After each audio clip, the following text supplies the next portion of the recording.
चंदा है तू, मेरा सूरज है तू, ओ मेरी आँखों का तारा है तू, जीती हूँ मैं बस तेरे लिए, मेरे घर का राज दुलारा है तू। Hello everyone, welcome to my YouTube channel. तो गाइस, माता पिता का सपना होता है कि घर में एक नन्ही सी परी आए, और कहा जाता है कि बेटी घर की लक्ष्मी होती है और बेटी से घर गृहस्थी में बरकत होती है। और ठीक उसी तरह माता पिता को बेटे की भी चाह होती है, क्योंकि घर में नन्हा मुन्ना सा बाल गोपाल आता है तो घर में रौनक आ जाती है। और बेटी की तरह हम बेटों के लिए भी सपने देखते हैं कि बड़ा होकर हमारा बेटा भी दूल्हा बनकर बारात लेकर जाएगा और दुल्हनिया लेकर घर आएगा। लेकिन अब लड़के शादी के नाम से भी डरने लगे हैं, जैसे कि यह गाना आज के जमाने के लड़कों के लिए बरसों पहले ही लिखा गया हो। हमने देखी है उन आँखों की महकती खुशबू, हाथों से छू के इसे रिश्तों का इल्ज़ाम ना दो, सिर्फ एहसास है ये रूह से महसूस करो, ख्वाब को ख्वाब ही रहने दो, ना हकीकतें अंजाम दो।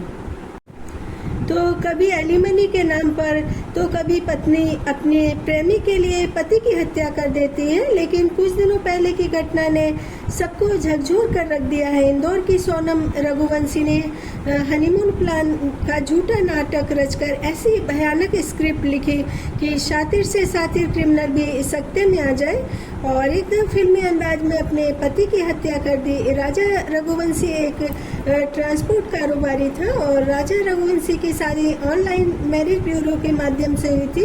और राजा रघुवंशी और सोनम रघुवंशी के बीच शादी से पहले ज़्यादा बातचीत नहीं हुई थी, इसलिए राजा रघुवंशी उसके षड्यंत्रकारी इरादों को बिल्कुल भी नहीं समझ पाया था। दरअसल सोनम रघुवंशी मंगली थी और राज कुशवाहा जिसको वह राखी बांधती थी, राज कुशवाहा भी उसको दीदी बोलता था। दोनों अपने घर वालों को अंधेरे में रखकर कुछ और संबंध निभाते थे। और राज कुशवाहा सोनम रघुवंशी के भाई की फैक्ट्री में काम करता था। सोनम रघुवंशी भी भाई की फैक्ट्री में एचआर थी, और यदि किसी कंपनी में एचआर होती तो शायद उसको ये सब सोचने का समय भी न मिलता। सोनम कुशवाहा किसी तांत्रिक के पास भी जाती थी और उसी ने सोनम कुशवाहा को बताया कि किसी और के साथ शादी करेगी तो उसकी जो उसका पति होगा उसकी मृत्यु होने पर उसका मंगल दोष समाप्त हो जाएगा और फिर दूसरी शादी से ये दोष हमेशा के लिए खत्म हो जाएगा।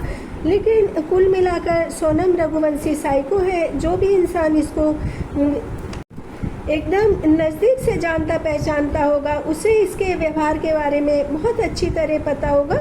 और वैसे भी इसके आस पड़ोस वाले और जो इसके साथ में कर्मचारी काम करते थे सभी को पता है कि सोनम बहुत ज़्यादा गुस्से वाली है, और गुस्सा एकदम हद से ज़्यादा बढ़ जाता है तो वो इंसान अपने गुस्से पर कंट्रोल नहीं कर पाता है और वे साइको हो जाता है।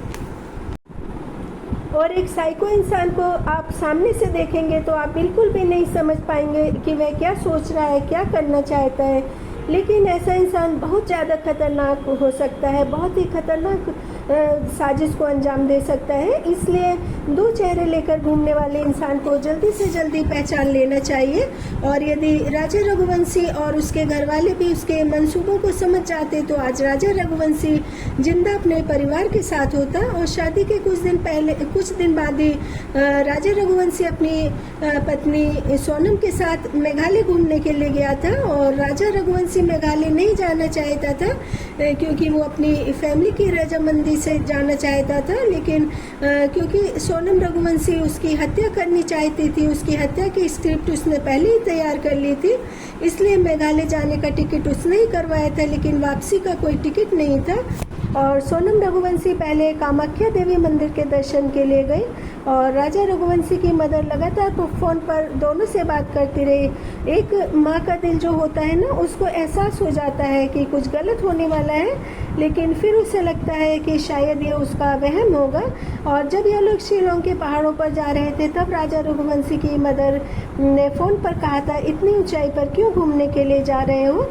और सोनम रघुवंशी ने अपने पति की 4 बार हत्या की कोशिश की, लेकिन चारों बार हत्यारे उसको नहीं मार सके।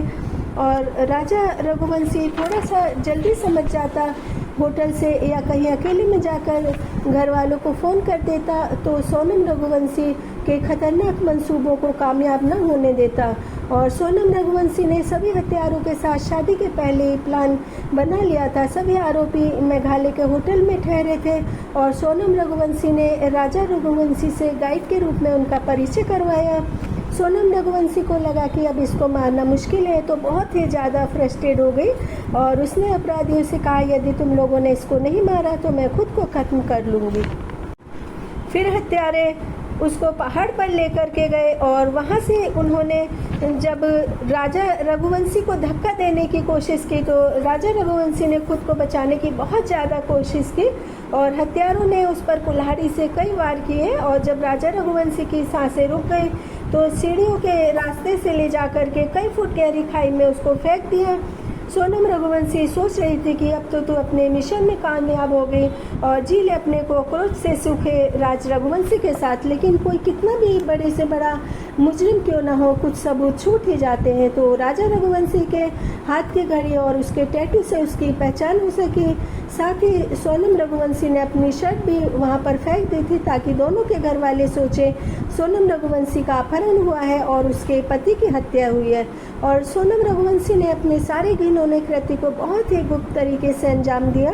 और सोनम रघुवंशी को यदि मंगल दोष खत्म करना था तो इसके भी कई सारे तरीके थे, लेकिन सोनम रघुवंशी को जुनून था कि जल्दी से जल्दी वो राज कुशवाहा के साथ रहे, जो कि उससे उम्र में भी 5 साल छोटा था। दोनों ने भाई बहन जैसे पवित्र बंधन को कलंकित किया और सोनम रघुवंशी ने जब इतना सब कुछ कर दिया तो शादी के लिए भी वह मना कर सकती थी। राजा रघुवंशी या उसकी मदर को सब कुछ सच बता सकती थी। वो लोग तो इसके घर पर भी नहीं बताते, शादी भी कैंसिल कर देते और एक माँ से एक बेटा छीन लिया। हंसते खेलते परिवार को ग्रहण लगा दिया।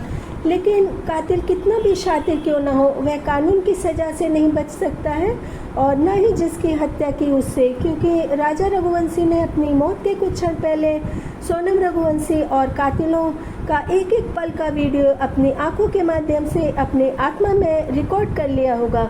और अकेला राजा रघुवंशी इस दुनिया से जाकर भी सभी कातिलों को उसी तरह से तड़पा तड़पा कर मारेगा, उनसे बदला लेगा और सभी कातिल जिंदगी से ज़्यादा मौत की दुआ मांगेंगे।